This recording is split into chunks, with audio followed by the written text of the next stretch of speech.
How to permanently delete your Fiverr account. So to start, we'll have to open our browser and then search for Fiverr login. After that, we'll have to tap on this login to Fiverr option, and then in here it will automatically open our account. If it did not open your account, all you need to do is to simply log in.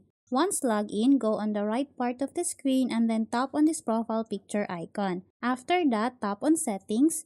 And then once you're done with that, it will automatically show us our account details. What we need to do is to scroll down and then go in this account deactivation. In here, you will be asked why you are deleting your account. What we need to do is to tap on this choose a reason. And then in here, you can choose any of this one.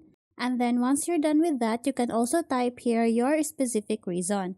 This one is optional. And then after that, we'll have to tap on this deactivate account. And as you can see here, I am automatically logged out to my account.